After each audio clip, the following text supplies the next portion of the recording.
அதாவது ஆங்கிலத்திலே supplication and application இருக்குது.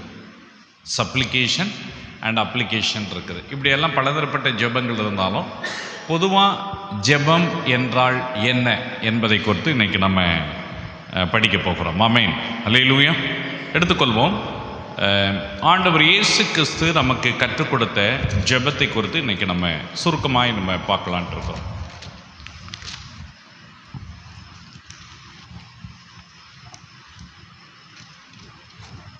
மத்தேயு 6ஆம் அதிகாரத்தை எடுத்துக்கொள்வோம். மத்தேயு 6ஆம் அதிகாரம் வசனம் 7 ஒருவர் வாசிக்கலாம். அன்றியும் நீங்கள் ஜெபம் பண்ணும்போது அஞ்ஞானிகள் போல் வீண் வார்த்தைகளை அளப்பாதையுங்கள். அவர்கள் அதிக வசனிப்பினால் தங்கள் ஜெபம் கேட்கப்படும் என்று நினைக்கிறார்கள். அவர்களைப் போல நீங்கள் செய்யாதிருங்கள். உங்கள் பிதாவை நோக்கி நீங்கள் வேண்டிக் கொள்வதற்கு முன்பே உங்களுக்கு இன்னது தேவை என்று அவர் அறிந்திருக்கிறார். நீங்கள் ஜெபம் பண்ண வேண்டிய விதமாவது, பரமண்டலத்தில் இருக்கக்கூடிய எங்கள் பிதாவே, உம்முடைய நாமம் பரிசுத்தப்படுவதாக, உம்முடைய ராஜ்யம் வருவதாக, உம்முடைய சித்தம் பரமண்டலத்தில் செய்யப்படுகிறது போல பூமியிலும் செய்யப்படுவதாக. எங்களுக்கு வேண்டிய ஆகாரத்தை இன்று எங்களுக்கு தாரும்.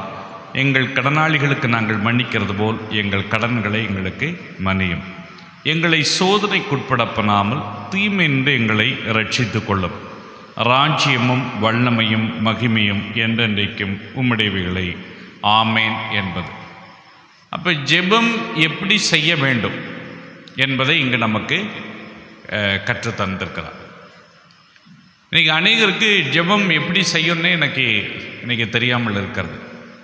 அநேக விசுவாச மக்களுக்கு ப்ரேயர் எப்படி பண்ணுறதுன்னே இன்றைக்கி அவங்களுக்கு அறியாமல் இருக்குது. இந்த ஃபண்டமெண்டல் காரியம் என்ன என்று இன்றைக்கி தெரியாமல் இருக்குது. ஒருவேளை ரட்சிக்கப்படாத ஒரு மனிதன், ஆண்டவரை தெரிந்து கொள்ளாத மனிதன் கர்த்தரை நோக்கி கூப்பிடுவான் என்று சொன்னால் அந்த ஜெபம் ஆண்டவர்கிட்ட கேட்கப்படாது என்று சொல்லவில்லை, கேட்கப்படும் எல்லாம் ஜெபங்களும் முறைப்படி போகின்றதா என்பது முக்கியமல்ல. கர்த்தருக்கு, தேவனுக்கு நம்முடைய உள்ளம்தான் நமக்கு முக்கியம். ஆண்டவருக்கு நம்முடைய உள்ளத்தின் ஆழத்திலிருந்து எந்த அளவுக்கு அவனுடைய நிலை இருக்கிறது என்பது தான் முக்கியம். கரெக்டு தானே ஐயா? கரெக்டு தானே. எந்த நிலையில் நாம் அவரை கூப்பிடுகிறோம் என்பது தான் நமக்கு முக்கியம். கூப்பிடுதலுக்கும் ஜெபத்துக்கும் நிறைய வேற்றுமை இருக்கிறது. கர்த்தரை நோக்கி அவர்கள் கூப்பிட்டார்கள்.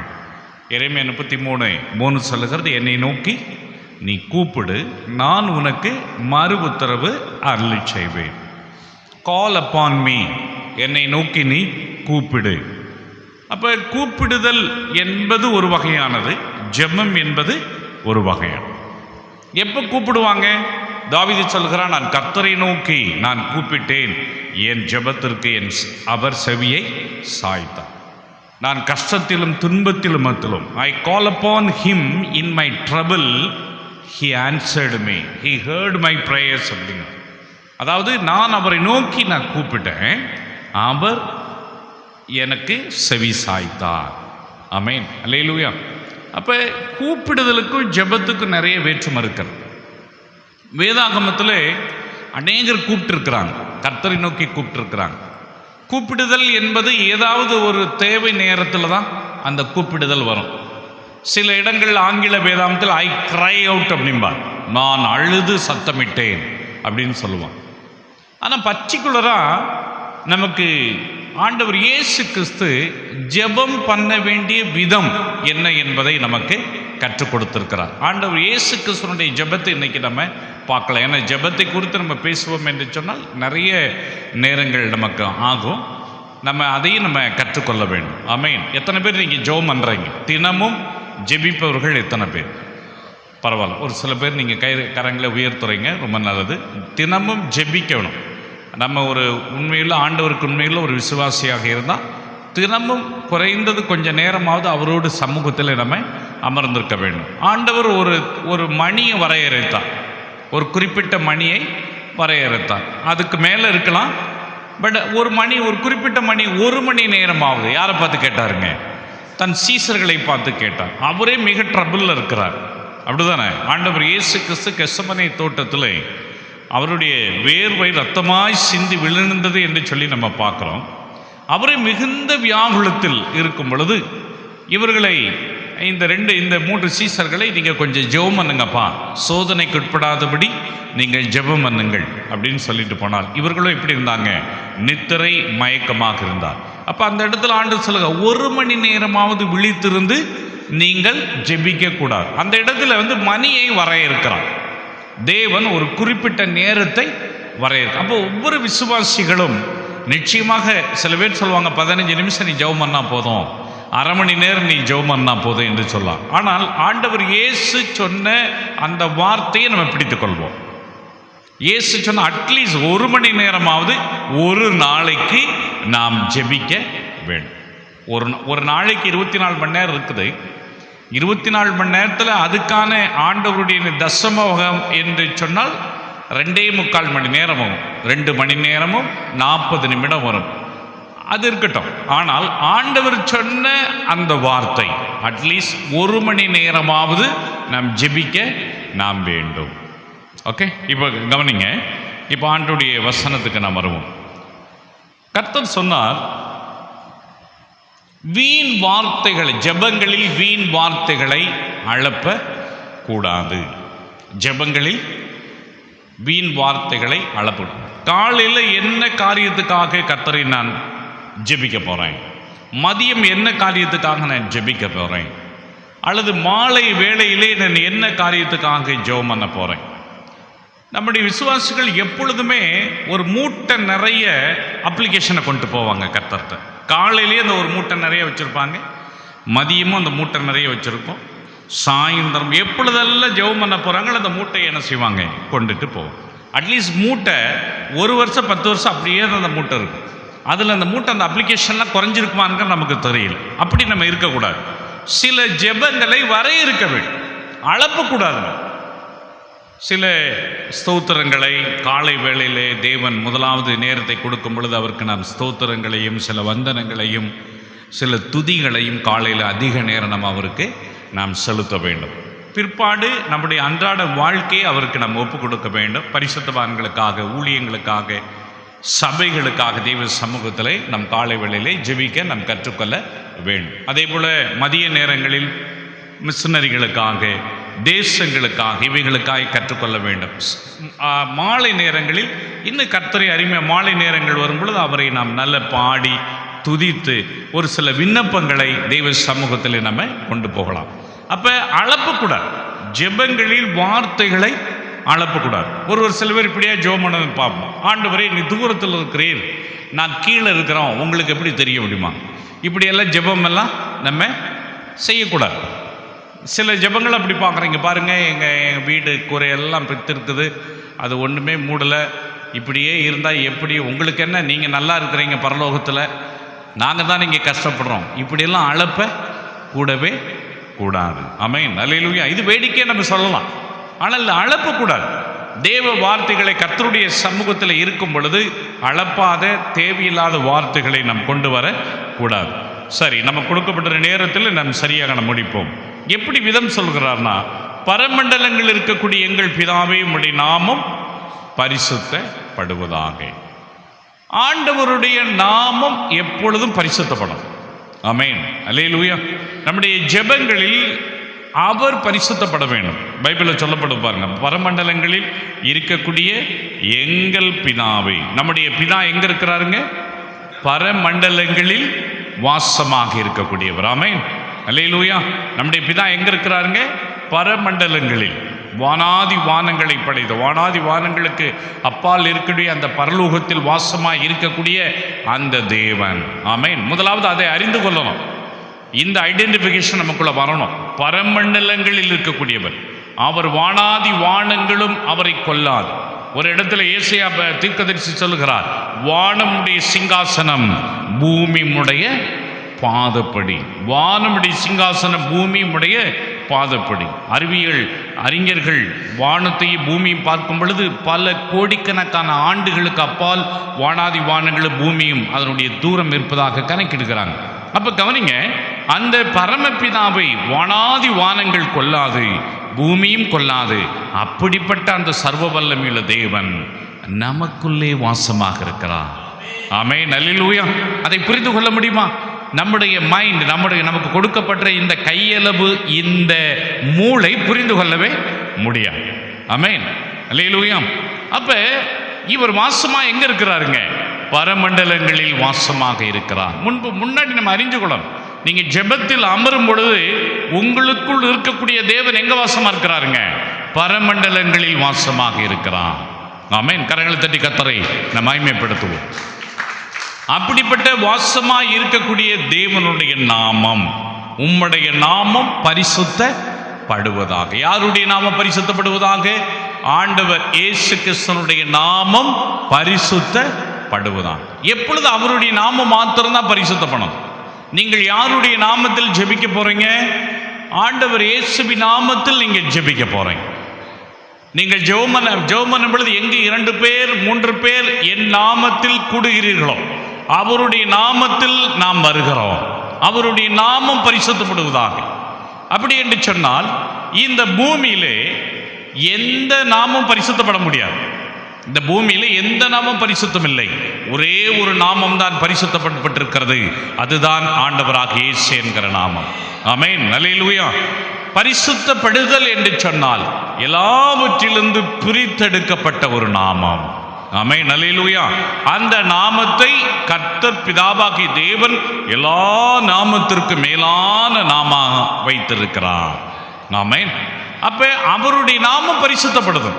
ஏன் இதை அவர் சொல்றாருன்னா, இந்த பூமியிலே தனக்கென்று பெயர்களை பதிக்கக்கூடிய பெரியவர்கள் நிறைய இருக்கிறாங்க. இந்த பூமியில நிறைய பேர் தன்னுடைய பெயர்கள் தான் முக்கியம், தன்னுடைய பெயர்கள் தான் முக்கியம் என்று சொல்லக்கூடிய எத்தனையோ பெரிய பெரிய நபர்கள், பெரிய பரிசுத்தவான்களாக இருக்கிறாங்க. ஆனால் ஒன்று நம்ம தெரிஞ்சுக்கணும், நாமெல்லாம் ஒரு பரிசுத்தப்படுத்த வேண்டும் என்று ஒரு நாமம் இருக்கும் என்று சொன்னால், உயர்த்தப்பட வேண்டிய ஒரு நாமம் இருக்கும் என்று சொன்னால், உயர்வுக்கு கொண்டு வரக்கூடிய ஒரு நாமம் இருக்கும் என்று சொன்னால் அது இயேசு என்கிற நாமம் தான். கரங்களை தட்டி கர்த்தரை நாம் மகிமைப்படுத்துவோம். ஏன் இதை சொல்றாருன்னா, தேவன் அவருடைய நாமத்தை இந்த பூமியில் வைக்க விரும்பினார். ஆமென். அவருடைய நாமம் தான் உயர்த்தப்பட வேண்டும் இந்த பூமியிலே வைக்க விரும்பினார். ஆனால் பிசாசோ சாத்தானோ அதுக்கு விரோதமாக மனிதர்களுடைய நாமத்தை அவர்கள் உயர்த்தப்பட வேண்டும் என்று சொல்லி ஆதியிலிருந்து இப்படிப்பட்ட ஒரு பெரிய கலகத்தை அவன் உண்டு பண்ணியிருக்கிறான். பைபிளில் நீங்க பார்க்கும் பொழுது பாபேல் கோபுரத்தை கட்டுவதற்காக தங்களுடைய பெயர்களை உயர்த்த வேண்டும் என்று சொல்லி பாபேல் கோபுரம் கட்டப்பட்டது. வேதாகமத்தில் ஆதியிலிருந்து நீங்க பார்த்துக்கிட்டே வந்தீங்கன்னா தங்களுடைய பெயர்களவே உயர்த்தப்பட வேண்டும் என்று சொல்லி, தங்களுடைய பெயர்கள் தான் பெரிய பெயர்களாக வர வேண்டும் என்று சொல்லி சாத்தான் பின்புலமாக இருந்து மனிதர்களை தேவனுக்கு விரோதமான சில கலகங்களை உண்டு பண்ணினான். ஆகவே கர்த்தர் ஆண்டவர் இயேசு இந்த பூமியில வந்து தன் சீசர்களுக்கு சொன்னார், நீங்கள் எப்பொழுது ஜெபம் பண்ணும் பொழுது முதலாவது நீங்கள் அறிந்து கொள்ளுங்கள், அவருடைய நாமம் மாத்திரம்தான் பரிசுத்தமாக்கப்பட வேண்டும். ஆமென், அல்லேலூயா. ஆக அவருடைய நாமம் பரிசுத்தப்படுவதாக. அப்ப ஜெபம் பண்ணும் பொழுது முதலாவது நாம் யாருக்கு நாம் பரிசுத்தத்தை கொடுக்கணுங்க? ஆண்டவராக இயேசு கிறிஸ்து என்கிற அந்த நாமத்திற்கு பரிசுத்தை கொண்டு நாம் கொடுக்கும். பைபிளில் சொல்லப்படுகிறது, இயேசு என்கிற நாமத்தில் பிசாசுகள் ஓடும், இயேசு என்கிற நாமத்தில் அற்புதங்கள் அடையாளங்கள் நடக்கும். என் நாமமே அல்லாமல் வேற ஒரு நாமத்தை நான் உங்களுக்கு கொடுக்கவில்லை. ஆமென், அல்லேலூயா. நம்மள யாருடைய நாமத்தில் இருக்கிறோங்க?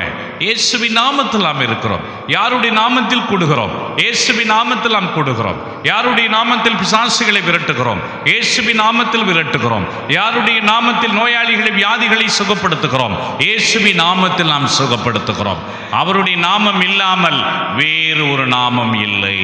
ஆமென். கரங்களை தட்டி கர்த்தரை நாம் மகிமைப்படுத்துவோம். ஆமென். உம்முடைய நாமம் பரிசுத்தப்படுவதாக. அடுத்து சொல்றாரு, உம்முடைய ராஜ்யம் வருவதாக. ஆமென். அடுத்த காரியத்தை வருவதாக. நீங்க பார்க்கணும், உம்முடைய ராஜ்யம் வருவதாக. ஜெபத்திலே அவருடைய ராஜ்யம் வர வேண்டும் என்று சொல்லி நாம் ஜெபிக்க வேண்டும். ஆமென், அல்லேலூயா. இன்னைக்கு அநேகருடைய ஜெபங்கள் நம்முடைய தேவைகளுக்காகவே ஜெபம் இருக்கும். ஆண்டவரே, என் கணவனை ஆசீர்வதியும், பிள்ளையை ஆசீர்வதியும், என் மாமியாரை ஆசீர்வதி, மாமனாரை ஆசீர்வதி, இதுதான் ஜெபமாகவே இருக்கும். நிறைய இடங்களில் நான் பார்க்குறேன். அவனுக்கு உடம்புக்கு முடியல, இவருக்கு கால் வலி, அவருக்கு கை வலி. ஆனால் இங்கே ஆண்டவர் சொல்லுகிறார், ஜெபத்திலே உம்முடைய ராஜ்யம் வர வேண்டும் என்று நம்ம ஜெபிக்கணும். ஆமென், அல்லேலூயா. உம்முடைய ராஜ்யம் எங்கே வரணுங்க? இந்த பூமிக்கு வர வேண்டும். உம்முடைய ராஜ்யம் இந்த பூமிக்கு. அதான் ஆண்டவர் இயேசு கிறிஸ்து சுவிசேஷத்தை செய்யும் பொழுது, இதோ பரலோக ராஜ்யம் சமீபத்தில் இருக்கிறது, நீங்கள் மனம் திரும்புங்கள் என்று சொன்னார். ஆமென், அல்லேலூயா. சமீபத்திற்கு மனம் திரும்புங்கள். யோவான் சொன்னார், இதோ பரலோக ராஜ்யம் சமீபத்தில் இருக்கிறது, நீங்கள் மனம் திரும்புங்கள். இன்னைக்கு ராஜ்யம் வர வேண்டும் என்கிற ஜெபங்கள் எல்லாம் இன்னைக்கு இல்லை. எழுப்புதல் என்கிற ஜெபங்கள் தான் நம்ம பார்க்குறோம். அது இருக்கட்டும், நல்லதா இல்லைன்னு சொல்ல. ஆனால் ஆண்டவரே சீக்கிரம் வாரும் அப்படிங்கிற ஜெபங்கள் இல்லை. ஒரு காலத்தில் நான் கேள்விப்பட்டிருக்கிறேன், சபைகளில் கடைசி ஜெபம் முடிக்கும் பொழுது, இயேசுவே நீர் வாரும், மாரநாதா அப்படின்னு சொல்லி சத்தம் போடக்கூடிய நிலைகள் எல்லாம் இருந்தது. இன்னைக்கு என்ன இல்லைங்க? எதுவும் இல்லை. இன்னைக்கு இயேசுவே வாரும் என்கிற இல்லை. இயேசு என்ன விரும்புகிறான்னா, சபைகள் எல்லாம் அவரை அழைக்க வேண்டும். ஆண்டவரே நீர் வாரும் என்று அழைக்க வேண்டும். நீங்கள் சொல்லாத பட்சத்தில் அவர் மௌனமாக இருப்பார். நாம் சொல்லாத பட்சத்தில் ஒருவரை நம்ம வீட்டுக்கு அழைக்கலன்னு வைங்க, வருவாங்களா? இப்போ ஐயா என்னை கூப்பிட்டனால தான் நான் வந்தேன். ஒருவேளை அவரும் கூப்பிடலைனா நான் அமைதியாக என்ன பண்ணியிருப்பேன்? இருந்திருப்பேன். அவர் கேட்பார், ஏயா வரலைனா? நீங்கள் கூப்பிடல, நான் வரல. அழைக்கணுங்க. நம்ம தேவனை நம்ம அழைக்க வேண்டும். அந்த ராஜ்யம் இந்த பூமிக்கு வர வேண்டும் என்று சொல்லி அழைப்பு இருக்கும். அதனால தான் அவர் ஜென்டிலாக கதவை தட்டுக்கிறார். கடைசி சபையில் நின்று அவரால் புகுந்து வர முடியும். ஆனால் அப்படி அல்ல. நம்முடைய தேவன் ஜென்டிலாக நின்று அந்த கதவை என்ன செய்கிறாருங்க? வாசப்படி நின்று கதவை தட்டி கொண்டே இருக்கிறேன்.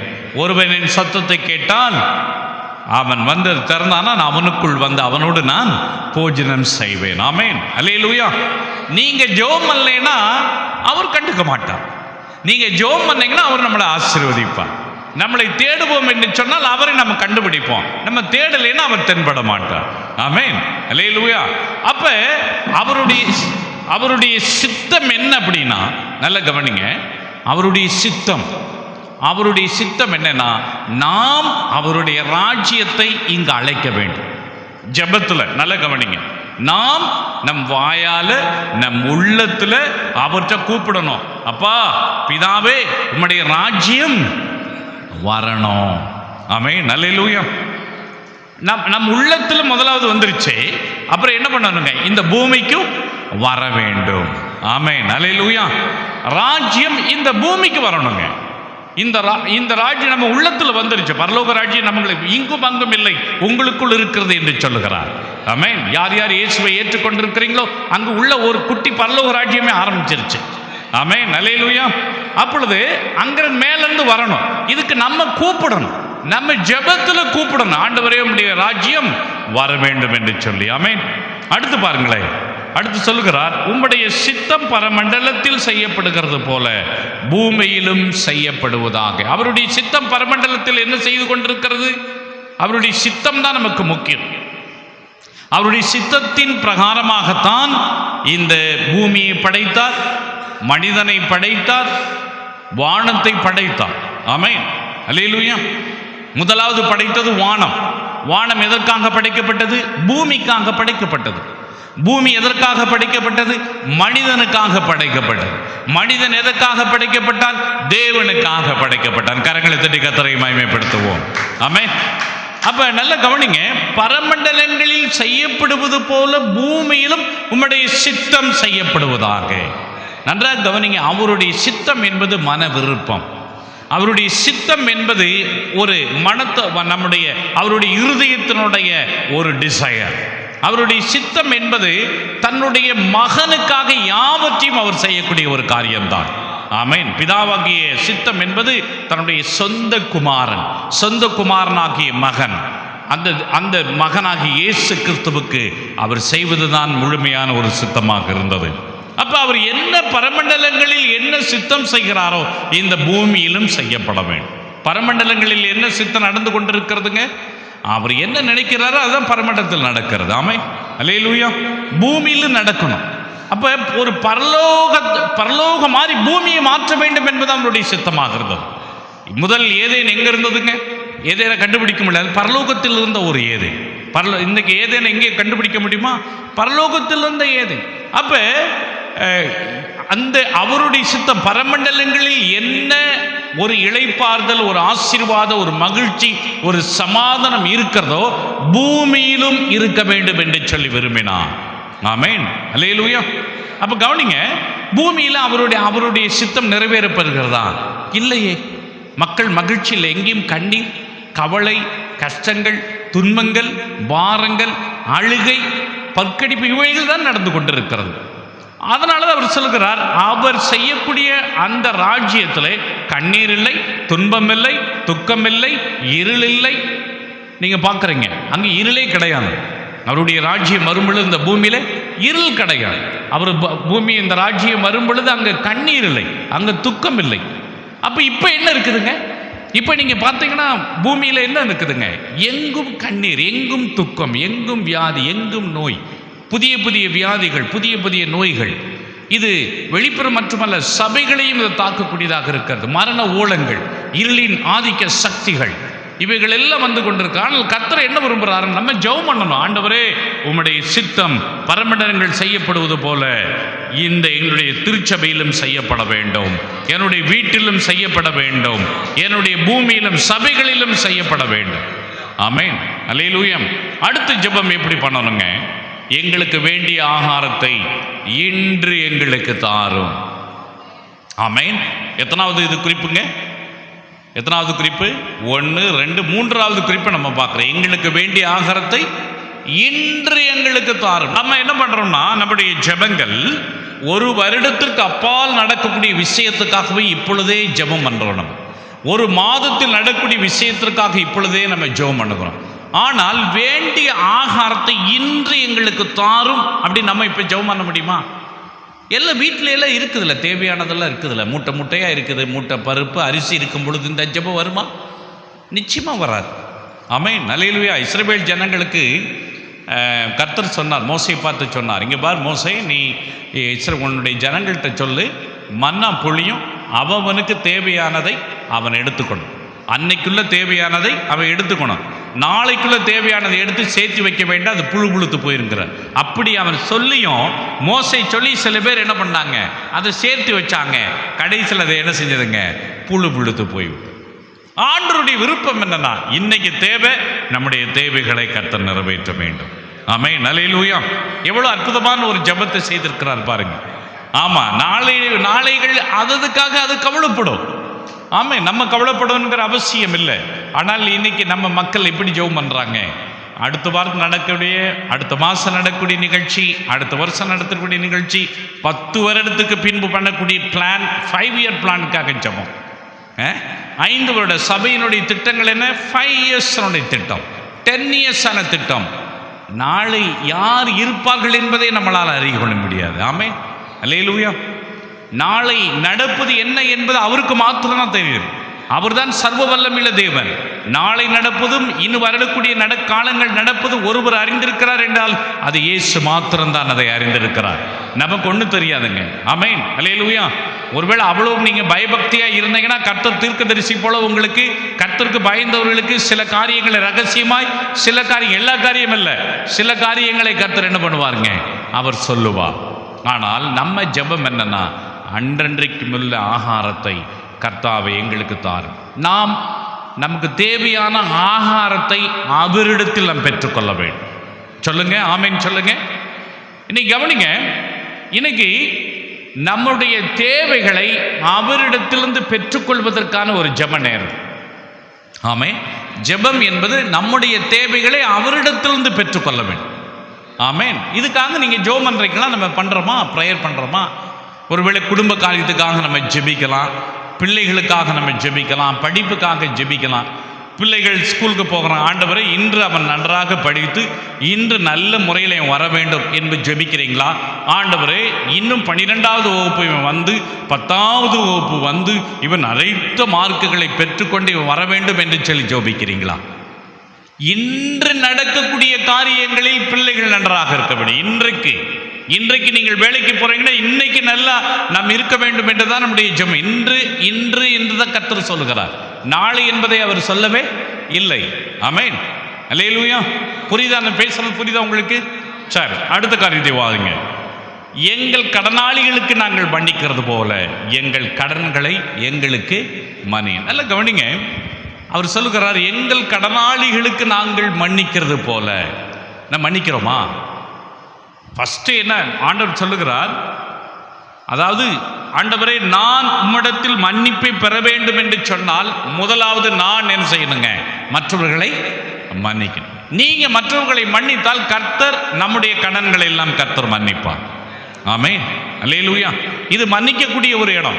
ஜெபம் நேரம் மற்றவர்களை மன்னிக்கும். சில பேர் சண்டைகள் போடுவாங்க, சில மிஸ் அண்டர்ஸ்டாண்டிங் இருக்கும், புறங்கூறுதல் இருக்கும், பொறாமைகள் இருக்கும். அந்த அக்காவை பற்றி இந்த அக்கா, இந்த அண்ணனை பற்றி இந்த அக்கா, மாமை மச்சி, இப்படி எல்லாம் ஒரு அப்படியே ஒரு நெருடலான நேரத்தில், ஜெப நேரத்தில் உட்காரும் பொழுது கர்த்தர் உங்களுக்கு வெளிப்படுத்துவார். அப்பொழுதே அதை மன்னிக்க பழக வேண்டும். ஆமென், அல்லேலூயா. அப்பொழுதே மன்னிக்கணும். ஆண்டவரே, இந்த சகோதரனை பற்றி நான் பேசினேன், நான் மன்னிக்கிறமுடைய சமூகத்தில் அவனோடு நான் நான் நான் சேர்ந்து கொள்கிறேன், நான் ஐக்கியப்படுகிறேன். கர்த்தாவே, இந்த சகோதரனை குறித்து நான் மோசமாக நினைச்சேன், அவனை நான் மன்னிக்கிறேன் என்று நீங்கள் மன்னிக்க பழகும் பொழுது, ஜெபத்தில் நீங்கள் மன்னிக்க பழகும் பொழுது கர்த்தர் அவருடைய சமூகத்தில் இருக்கக்கூடிய என்னென்ன பிரச்சனைகள் இருக்கிறதோ அதையெல்லாம் கர்த்தர் மன்னிக்கிறான். ஆமென், அல்லேலூயா. ஜெபத்தில் மன்னிக்க வேண்டும். ஆமென். நிறைய பொறாமைகளையும் நிறைய கோபங்களையும் நிறைய எரிச்சல்களையும் நீங்கள் வைத்து ஜெபிப்பீர்கள் என்று சொன்னால் அது பிரயோஜனமற்றது. ஆமென், அது பிரயோஜனம் இல்லை, அது பிரயோஜனம் இல்லை. அதனால் அந்த ஜெபங்கள் நிச்சயமாகவே கர்த்தருக்கு அருவருப்பான ஜெபங்கள். வேதம் சொல்லுகிறது, வேதத்தை கேளாதபடி ஜெபிக்கக்கூடிய ஜெபம் எனக்கு அருவருப்பானது. வேதம் வார்த்தை, இயேசு சொன்ன வார்த்தை, நீ மற்றவர்களை மன்னிக்கும் பொழுது நான் உன்னை மன்னிப்பேன். அப்ப ஜெபத்திலே மன்னிக்க பழக வேண்டும். ஆண்டவர் இயேசு கிறிஸ்து கூட சிலுவையிலே அவர் சொல்லும்படி முதலாவது வார்த்தை என்னங்க? பிதாவே, இவர்களை மன்னியும்.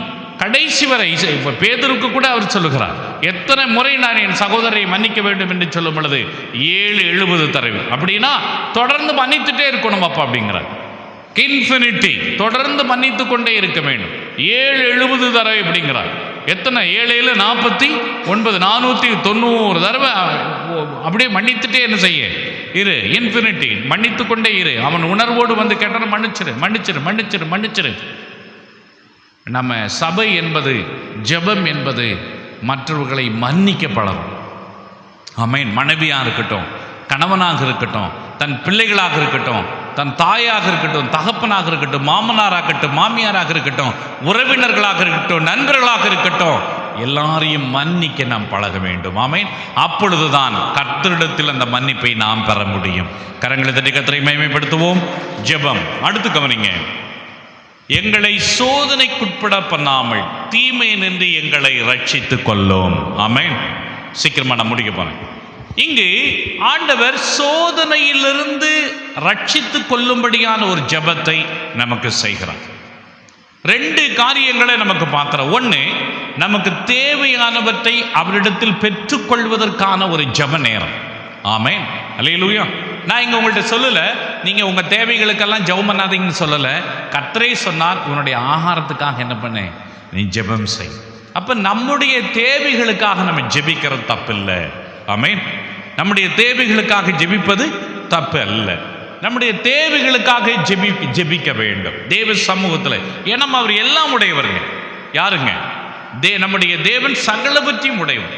வானம் பூமி சகலவற்றையும், பொன்னும் வெளியது, பொன்னும் என்னுடையது, வெள்ளியும் என்னுடையது. அங்க வானம் பூமி சகலவற்றையும் உடைய கர்த்தர் நம்முடைய கர்த்தர். ஆமென், அல்லேலூயா. அவர் எல்லாவற்றையும் உடையவர். அவரிடத்தில் பெற்றுக்கொள்வதற்காக அவரிடத்தில் நாம் ஜெபிக்கணும். எத்தனையோ பேர் ஆகாரம் இல்லாமல் கஷ்டப்படக்கூடியவர்கள் இருக்கிறாங்க. எத்தனையோ பேர் உடை இல்லாமல் கஷ்டப்படக்கூடியவர்கள் இருக்கிறாங்க. ஐயா, அந்த உடையை எனக்கு தருவீர்களா அப்படின்னு கேட்குறாங்க. நீங்கள் போட்டிருக்கிற சட்டை எனக்கு தர முடியுமா? நீங்கள் சாப்பிட்ற சாப்பாட்டு எனக்கு கிடைக்காது. எத்தனையோ பேர் இருக்கிறாங்க. அந்த நேரத்திலே கர்த்தர் நமக்கு நல்ல ஆகாரத்தையும் நல்ல உடையும் நல்ல ஆரோக்கியத்தையும் கர்த்தர் கொடுத்திருக்கிறார் அல்லவா? அதற்காக கர்த்தரை நாம் துதிப்போம். ஆமென், அல்லேலூயா. அப்ப நம்முடைய தேவைகளுக்காக தேவ சமூகத்திலே ஜெபிக்க பழக வேண்டும். இரண்டாவது முக்கியமான ஒரு ஜெபம், நாம் சோதனைக்குட்படாதபடி தீமையிலிருந்து ரட்சித்துக் கொள்ளும்படியாய் அவரிடத்திலே நாம் ஜெபிக்க வேண்டும். இன்னைக்கு கவனிங்க, அநேக இடங்களில் நாம் சோதனைக்குட்படுகிறோம். உண்மைதானங்க? பல இடங்களில் விசுவாச மக்கள் சோதனைக்குட்படுகிறார்கள். சோதனை என்றால் சில வேளையிலே நம்மை போய் மாட்டிக்கொள்ளும். அவன் தன் தன் சுய இச்சையின்படி என்ன செய்கிறான்? சோதிக்கப்படுகிறான், இழுக்கப்படுகிறான் என்று சொல்லி பைபிளில் சொல்லப்படுகிறது. சில வேளையிலே நம்மளை சோதனைக்கு போய் விழுந்து கொள்கிறோம். வேலை இடங்கள் இருக்கட்டும், படிக்கக்கூடிய இடங்கள் இருக்கட்டும், பிரயாணங்களாக இருக்கட்டும், தொழிலாக இருக்கட்டும், ஏதோ ஒரு வகையிலே சோதனைக்கு உட்படுகிறோம். ஆனால் அந்த சோதனையிலிருந்து விழுகாதபடி, சோதனையிலிருந்து ரட்சிக்கும்படி தேவ சமூகத்தில் நம்ம ஜெபிக்கணும். இந்த சோதனையிலிருந்து நம்மளை மீட்டுக் கொள்கிறவர் யாருங்க? தேவன். ஆமென். பலவிதமான சோதனை. சில சகோதரர்களுக்கு சில போய் அவனே சொல்லுவாங்க, ஐயா நான் இதில் போய் நானே மாட்டிக்கிட்டேனுங்க அப்படிங்க. இந்த கடனில் போய் நானே மாட்டிக்கிட்டேன். கடனை வாங்கி வாங்கி வாங்கி ரொம்ப மிகப்பெரிய ஒரு சோதனை, தற்கொலைக்கே போகக்கூடிய ஒரு சோதனை. சில தேவையில்லாத பேச்சுகள் மூலமாய், தவறான உறவுகள் மூலமாக ஏற்படுகிற விசுவாச மக்களுக்கு ஏற்படுகிற ஒரு சோதனை. ஆண்டவரை கேட்கணும், கர்த்தாவே இந்த நாளில் நான் எந்த சோதனையினால் விழுந்து போகக்கூடாது. இந்த சோதனையிலிருந்து ரட்சிப்பதற்கு நீர் ஒருவர் தான். ஆண்டவர் சோதிக்கிறவர் அல்ல. பைபிளில் சொல்லப்படுது அவர் சோதிக்கிறவர் அல்ல. யார் தான் சோதிக்கிறாருங்க? பொல்லாங்கன், பிசாசானவன். அவனுக்கு பேரை என்ன பேருங்க? சோதனைக்காரன். ஏதாவது விசுவாசிகளை சோதனைகளை மாட்டலாமா? ஏதாவது வாலிப பிள்ளைகளை, வாலிப சகோதரிகளை ஏதாவது சோதனைகளை விட்டு மாட்டலாமா? ஒரு மொபைலை கொடுத்து சோதனை பண்ணுவான், ஒரு பணத்தை கொடுத்து ஒரு சோதனை பண்ணுவான், ஒரு கடனை கொடுத்து ஒரு சோதனை பண்ணுவான், ஏதாவது ஒரு உறவை கொடுத்து, புதிய உறவு, அந்த புதிய உறவு என்னன்னே தெரியாது, அவங்க வர இவங்க வர பேச பேச பேச பேச பேச கடைசியில் எல்லாம் குழப்பமாய் விசுவாசத்தை என்ன செஞ்சிருவாங்க? விட்டு வழி விலகிற புதிய உறவு, புதிய ஐக்கியங்கள், புதிய நிலை, புதிய பிரயாணங்கள், இவைகள் மூலமா பலவிதமான சோதனை. இந்த சோதனையிலிருந்து நம்மளை வெற்றி கொள்வதற்கு ஒருவர் தான் இருக்கிறார், அந்த தேவன். ஆமென். இது தினமும் ஜெபம் பண்ணணும். நம்ம ஆண்டவரே இந்த நாள் நீங்க கொடுத்துருக்கிறீங்க, நான் வேலைக்கு போறேன், என்னுடைய பணிக்கு போறேன், நான் படிக்க போகிறேன், எந்த சோதனை என்னை மேற்கொள்ளக்கூடாது. அப்படியே வந்தால் நீங்க தான் எனக்கு வெற்றியை கொடுக்க வேண்டும்.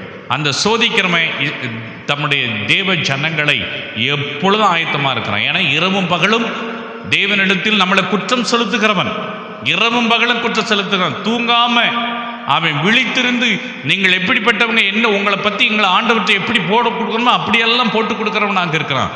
ஆகவே அவன்கிட்ட தப்பிக்கணும்னா தேவ தயவு நமக்கு தேவைப்படுகிறது. கடைசியாக பாருங்க, ஜெபம் என்பது கடைசியாக முடிக்கணும். ராஜ்யம், வல்லமை, மகிமை என்றென்றைக்கும் உம்முடையவைகளே. ஆமென். அல்லேலூயா. என்னென்ன சொல்றாருங்க? எத்தனை காரியம் அதில் சொல்றாருங்க? ராஜ்யம். ராஜ்யம்னா என்னங்க? ஆளுகை. ராஜ்யம்னா என்னங்க?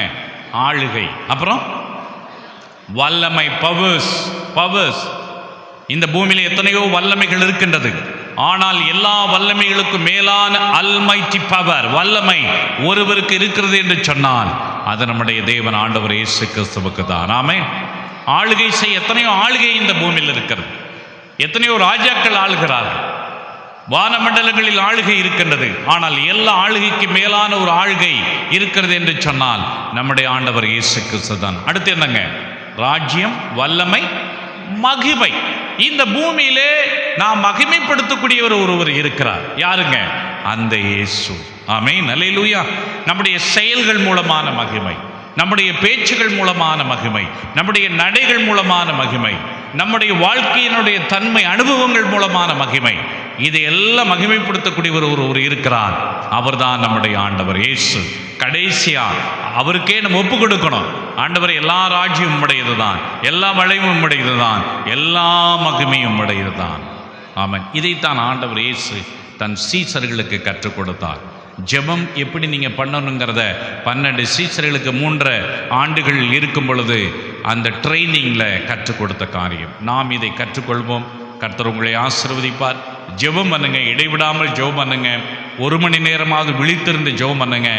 உங்களுக்குள்ளே மாற்றம் வரும். உங்கள் குடும்பத்தில் மாற்றம் வரும், உங்கள் சபையிலே மாற்றம் வரும். ஆமென். அல்லேலூயா. நீங்கள் பணி செய்யக்கூடிய தலங்களில், நீங்கள் வேலை செய்யக்கூடிய இடங்களில் கூட ஒரு மாற்றம் வரும். ஜெபிக்கிறவங்க ஒரு இடத்துல நீங்கள் போய் நின்னீங்கன்னா அங்கே செயலில்லாத சில இடங்கள்லாம் செய்யலாம். ஆமென். அல்லேலூயா. சில காரியங்கள் அங்கே முடியாத காரியங்களாக முடியும். சில பேர் கேட்பாங்க, என்னப்பா இவ்வளோ நாள் நமக்கு இந்த பிரச்சனை முடியல, ஆனால் இப்போ திடீர்னு முடியுதே என்று சொன்னால், ஜெபிக்கக்கூடிய நீங்கள் அங்கே இருக்கிறீங்க. ஆமென். அல்லேலூயா. ஸ்தோத்திரம் பண்ணக்கூடிய நீங்கள் இருக்கிறீங்க. இங்கே நேர்ஸெல்லாம் இருக்கிறீங்க. நர்ஸ்க்கு நீங்கள் ஒருவேளை முடியாத வியாதிகள் வரும் பொழுது நீங்கள் அந்த பிரசனத்தில் ஸ்தோத்திரம் ஸ்தோத்திரம் என்று சொல்லும் பொழுது அந்த வியாதி எப்பேற்பட்ட வியாதி இருந்தாலும் கர்த்தர் சுகப்படுத்தி அனுப்புவார். ஆமென். அல்லேலூயா.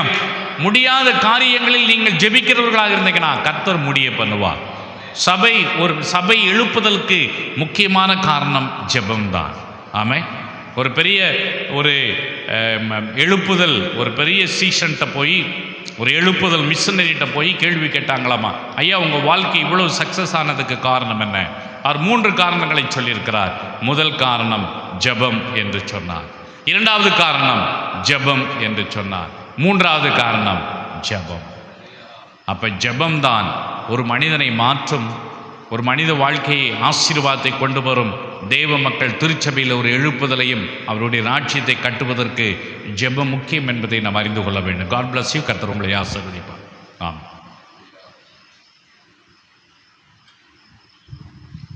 Thank you pastor. ஹல்லேலூயா. கர்த்தர் நல்லவர். ஆமென். கொஞ்சம் பேராக இருந்தாலும் இன்னைக்கு அருமையான ஒரு சத்தியத்தை கேட்டோம். ஹல்லேலூயா. சந்தோஷமாக சொல்லுங்கள். ஹல்லேலூயா. ஆண்டவர் உண்மையாகவே இன்றைக்கு கிறிஸ்துவ வாழ்க்கையில் ரொம்ப தேவை. ஆமென். இன்றைக்கி ஆண்டவருடைய சமூகத்தில் ஆமென், ஆண்டவர் இந்த வசனத்தை சொல்ல மாத்திரம் இல்லாமல் அவர் அதை தான் என்ன செஞ்சார், பின்தொடர்ந்தார். அல்லையா. இந்த லெந்த் டேஸில் விசேஷமாக சாம்பல் புதன்கிழமை என்று சொல்லும்போது எப்படி ஜெபிச்சாரோ அதை அவர் நமக்கு போதிச்சிருக்கிறார். இன்றிலிருந்து ஜெபம் நம்ம வாழ்க்கையில் ஒரு வித்தியாசமான ஜெபத்தை நம்ம செய்வோம். அல்லையா. அல்லேலூயா. நம் அனைவரும் எழுந்து நிற்போம். எல்லாம் இந்த பரமண்டல ஜெபத்தை செய்து முடித்து இப்பொழுது நாம் ஜெபம் பண்ணி முடிக்க போகிறோம். அனைவரும் எழுந்து நிற்போம்.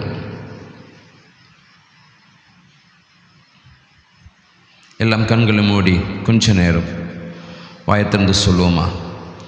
பரமண்டலம் இருக்கிற எங்கள் பிதாவே, உம்முடைய நாமம் பரிசுத்தப்படுவதாக, உம்முடைய ராஜ்யம் வருவதாக, உம்முடைய சித்தம் பரமண்டலத்திலே செய்யப்படுகிறது போல பூமியிலும் செய்யப்படுவதாக. எங்களுக்கு வேண்டிய ஆகாரத்தை இன்று எங்களுக்கு தாரும். எங்கள் கடனாளிகளுக்கு நாங்கள் மன்னிக்கிறது போல எங்கள் கடன்களை எங்களுக்கு மன்னியும். எங்களை சோதனைக்குட்படுத்த பண்ணாமல் தீமையிலின்றி எங்களை ரட்சித்துக் கொள்ளும். ராஜ்யமும் வல்லமையும் மகிமையும் என்றென்றைக்கும் உம்முடையதாகவே. எல்லாம் சத்தமாக சொல்லுங்கள். ஆமென். சொல்லுங்கள். வாய்த்தந்த ஆண்டவரே, நாங்கள் உம்முடைய வார்த்தையை கேட்டோம், அதன்படி நடக்க உதவி செய்யும், அதன்படி நடக்க உதவி செய்யும். அல்லேலூயா. உமக்கே துதியும், உமக்கே கனம், உமக்கு மகிமும் உண்டாவதாக. துதிகள் உமக்கே செலுத்துகிறோம். இன்ப இயேசுவின் நாமத்தில் ஜெபங்கள் எடுக்கிறோம் பரலோகத்தின் பிதாவே. ஆமென். அல்லேலூயா. எல்லாம் அப்படி ஒரு நிமிஷம் கண்களை மூடி இருக்க பாஸ்டர் ஜோதிக்குமார் ஐயாவுக்காக நம்ம எல்லாம் கரங்களை உயர்த்தி ஜெபம் பண்ணுவோம். இன்னும் அருமையான ஆண்டவரே, உம்முடைய தாசனை, உம்முடைய ஊழியக்காரரை ஆண்டவர் இன்னும் அதிகமாக எடுத்து பயன்படுத்துவீராக. அவருடைய ஊழியங்கள் இன்னும் ஆசீர்வதிக்கப்படுவதாக. ஆமென். இன்றைக்கு அவருக்கு கொடுத்த ஊழியத்தை கத்தர் ஆண்டவர் நீ செய்ய வைத்தீர். நாளைய தினத்தில் நடக்க போகிற ஊழியங்களை கத்தர் அப்படியே நடப்பி தருளுவீராக. அவருடைய ஊழியங்கள் இன்னும் ஆண்டவரை பெருசாக மாறட்டும். இன்னும் தேவ திட்டத்தின்படி உம்முடைய ராஜ்யத்துக்கு ஏற்ற அன்று ஊழியமாக, உம்முடைய வருகைக்கு ஏற்ற ஊழியமாக, உம்மை மகிமைப்படுத்துகிற ஊழியமாக, உம்மை கனப்படுத்துகிற ஊழியமாக, உம்முடைய சித்தத்தை செய்கிற ஊழியமாக, ஜெபிக்கிற ஊழியமாக, அப்பாவுடைய இருதயத்துக்கு ஏற்ற ஊழியமாக இன்னும் இன்னும் அதிகமாக நீர் அவரை கொண்டு செய்து முடிப்பீராக. ஆண்டவரே, அவருடைய எல்லா அன்று ஊழியங்கள், கிளை சபைகள், எல்லா பலதரப்பட்ட தேவ திட்டங்கள் அவரை கொண்டு இன்னும் பலப்படுத்துவீராக என்று சபையாராய் நாங்கள் ஒருமனப்பட்ட அவருடைய ஊழியங்களை ஆசீர்வதிக்கிறோம். என் கர்த்தர் அப்படியே ஆசீர்வதித்து மகிமைப்படுத்துவீராக. துதியும் கனமும் உமக்கே செலுத்தி எங்கள் ஜெபங்களை இந்த பலிபீடத்தில் வைக்கிறோம் பரலோகத்தின் பிதாவே. ஆமென். ஒரு மனதோடு சொல்லுவோம். என் ஆத்துமாவே கர்த்தரை ஸ்தோத்திரி, என் ஆத்துமாவே கர்த்தரை ஸ்தோத்திரி, கர்த்தர் செய்த சகல உபகாரங்களையும் மறவாதே. ஆமென், ஆமென், ஆமென். கர்த்தர் உங்களை ஆசீர்வதிப்பாராக. அல்லேலூயா, அல்லேலூயா. தேவன் நல்லவர். ஆமென். ஒருவருக்கொருவர் கரங்களை கோர்த்து ஜெபித்து கொள்ளுங்க. நாளை தினத்திலும் நமக்கு காலையில் இந்த இடத்துல உபவாச ஆராதனை நடைபெறும். இந்த இடத்துல வருகிறவர்கள் வந்து ஜெபம் பண்ணிட்டு போகலாம். ஜெபத்தில் வளருங்க. கர்த்தர் உங்களை ஆசீர்வதிப்பாராக. அனைவருக்கும் இயேசுவின் நாமத்தில் வாழ்த்துக்கள். ஆமென்.